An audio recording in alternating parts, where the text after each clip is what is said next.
अस्सलामुअलैकुम दोस्तों, उम्मीद करता हूँ आप सब खैरियत से होंगे। मेरा नाम है बुरहान और आज मैं आपके लिए एक नई वीडियो लेकर आया हूँ जिसमें government of Pakistan ministry of defence ने नई जॉब्स अनाउंस की हैं। इसके हवाले से मैं आपको अपडेट दूँगा। तो ये पूरी जो है उसकी एडवर्टाइजमेंट है और मैं आपको इस एडवर्टाइजमेंट में क्या क्या रिक्वायरमेंट्स हैं ये सारी चीज़ें आपको समझा देता हूँ। इसमें सबसे पहले जो है serial number, name, BPS, number of post, qualification, age limit, provincial regional quota. अच्छा, अगर हम सबसे पहले पोस्ट देखें तो असिस्टेंट की पोस्ट है और इस पोस्ट के जो ग्रेड होगा वो होगा 15 और इसकी एक ही पोजीशन है। ठीक है, और क्वालिफिकेशन इसके लिए ग्रेजुएशन लाजमी है और selected candidate shall have undertake 6 week IT basic training course including MS office conducted by NITB with in probation period. अच्छा, इसके लिए ग्रेजुएशन और आईटी 6 वीक्स का आईटी कोर्स होना लाजमी है और इसके लिए एज लिमिट जो बताई गई है वो है 18 से 33 साल के लोग इसके लिए अप्लाई कर सकते हैं। और प्रोविजनल रीजनल कोटा में पंजाब मेरिट एक यानी पंजाब के रीजनल कोटा से अप्लाई कर सकते हैं। दूसरे नंबर पर जो पोस्ट है वो है टाइपिस्ट। इसकी जो जॉब ग्रेड है वो है 14 और टोटल 8 असामियाँ इसके लिए हैं और इसके लिए आपको इंटरमीडिएट और मिनिमम स्पीड ऑफ 80-40 वर्ड पर minute in short hand typing separately must be computer literate, यानी कि इंटरमीडिएट होना चाहिए, टाइपिंग स्पीड आनी चाहिए आपको 80 वर्ड्स पर मिनट और कंप्यूटर लिटरेट होना लाजमी है। इसके लिए एज लिमिट जो है 18 से 30 साल दी गई है। इसमें पंजाब से मेरिट से 3, पंजाब मिनॉरिटी से 1, पंजाब वुमेन से 1, केपीके से 1, आज़ाद जम्मू कश्मीर मेरिट से 1, फाटा से 1 जो है अप्लाई कर सकते हैं। यानी टोटल 8 पोस्ट में से इनके जो कोटा हैं वो बताए गए हैं। ठीक है, इसी तरह यूडीसी है, इसके लिए इंटरमीडिएट और आईटी का कोर्स, इसमें भी 18 से 30 साल के बंदे अप्लाई कर सकते हैं और केपीके मेरिट पे एक पोजीशन है। इसी तरह एलडीसी की जो जॉब ग्रेड है वो 11 है और इसकी जो पोस्ट है वो 2 है और इसमें भी जो है मैट्रिक रिक्वायर है और मिनिमम टाइपिंग स्पीड होनी चाहिए 30 वर्ड्स पर मिनट और सिलेक्टेड कैंडिडेट्स 3 वीक्स का शॉर्ट आईटी कोर्स होना चाहिए। 18 से 30 साल के लोग इसके लिए अप्लाई कर सकते हैं और 2 पोस्ट हैं जिसमें से एक ओपन मेरिट और एक वुमेन पंजाब से अप्लाई हो सकता है।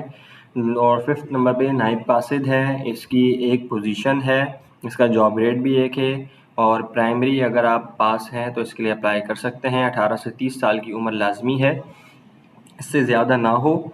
Disable quota ordinary be filled on local basis, यानी इसके लिए डिसेबल लोग भी अप्लाई कर सकते हैं। लेबरर 1 पोजीशन और जॉब ग्रेड 1 प्राइमरी। ठीक है, इसकी भी जो है 18 से 30 साल के लोग अप्लाई कर सकते हैं। इसी तरह खाकरोब, इसकी भी जो है जॉब ग्रेड 1 है और 2 पोजीशन इसके लिए हैं। इसी तरह है फारश, इसके लिए भी जो जॉब ग्रेड है वो 1 दिया गया है और नंबर ऑफ पोजीशन भी 1 है। यानी टोटल 17 पोजीशंस जो हैं गवर्नमेंट ऑफ पाकिस्तान ने अनाउंस की हैं। इस पर आप बआसानी अप्लाई कर सकते हैं। ये इनका रीजनल कोटा दिया गया है, इसी रीजनल कोटा के थ्रू आप अप्लाई कर सकते हैं। आप जिस भी रीजन से बिलोंग करते हैं आप वहाँ से अप्लाई कर सकते हैं। इसी तरह अगर आपको इसकी नीचे की डिटेल्स में समझा दूँ, इसमें सबसे पहले एज रिलैक्सेशन के बारे में बताया गया है, यानी कि candidate belong to schedule castes Buddhist community 3 year की इनको एज रिलैक्सेशन दी जाएगी। इसके अलावा रिलीज और retire personnel of the arm force 15 years of relaxation दी जाएगी, यानी कि जो रिटायर वगैरह होंगे उनको 15 ईयर की रिलैक्सेशन दी जाएगी। इसके अलावा government servant and contractual employ who have completed 2 year government service on the closing date of recipient applicant 10 year की रिलैक्सेशन दी जाएगी। ठीक है, यानी कि जो गवर्नमेंट सर्वेंट हैं और वो कॉन्ट्रेक्चुअल पे थे, उनका कॉन्ट्रैक्ट पीरियड हो गया है तो अब वो अप्लाई कर रहे हैं तो उन्हें 10 ईयर की रिलैक्सेशन दी जाएगी। डिसेबल पर्सन के लिए 10 ईयर की रिलैक्सेशन दी जाएगी। विडो सन और डॉटर के लिए 5 ईयर अप टू 5 ईयर की जो है रिलैक्सेशन दी जाएगी। ठीक है, इसके बाद नीचे नोट है, नोट पढ़ लेते हैं कि where a candidate is entitled to age relaxation under more than one category specified in paragraph 2 shall be allowed relaxation age only in one category।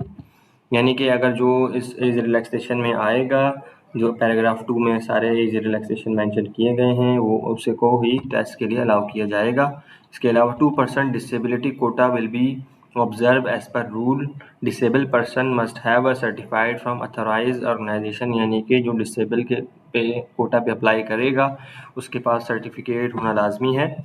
और चौथे नंबर पर जो है गवर्नमेंट सर्वेंट अगर अप्लाई करेंगे तो उन्हें एनओसी भी देना होगा, लेकिन अगर कोई प्राइवेट सर्वेंट होगा तो उसमें एनओसी की ज़रूरत नहीं होगी।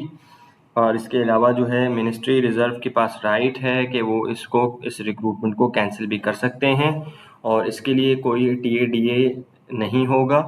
और नंबर पे आपको बता रहे हैं कि आप इसके लिए अप्लाई किस तरह कर सकते हैं। तो इसके लिए कोई हार्ड कॉपी वगैरह की ज़रूरत नहीं है। आप सिंपल njp.gov.pk पर जाकर इस पोजीशंस के लिए अप्लाई कर सकते हैं। वहाँ पर जाने का तरीक़ाकार ये है कि सबसे पहले आप गूगल पर NJP लिखेंगे और उसके बाद इनकी वेबसाइट आएगी नेशनल जॉब पाकिस्तान के नाम से, उस पर आप क्लिक करेंगे। उस पर क्लिक करने के बाद आप अपने आप को रजिस्टर्ड करवाएंगे। रजिस्टर्ड करवाने के बाद आप उस प्रोफाइल को लॉगिन करेंगे। लॉगिन करने के बाद अपनी डिटेल्स फिल करेंगे, जिसमें आप अपनी personal information, CNIC number, educational experience वगैरह जो है फिल करेंगे। उसके बाद आपकी प्रोफाइल कंप्लीट हो जाएगी। प्रोफाइल कंप्लीट होने के बाद जो है अप्लाइड का ऑप्शन दिया हुआ होगा साइड में, वहाँ पर आप जाकर अप्लाई कर सकते हैं। तो दोस्तों उम्मीद करता हूँ कि आपको जो है मेरी वीडियो पसंद आई होगी। अगर मेरी वीडियो पसंद आई है तो आप इसको लाइक कर सकते हैं, शेयर कर सकते हैं, सब्सक्राइब कर सकते हैं। तो अब मिलते हैं हम दूसरी वीडियो में। तब तक के लिए अल्लाह हाफ़िज़।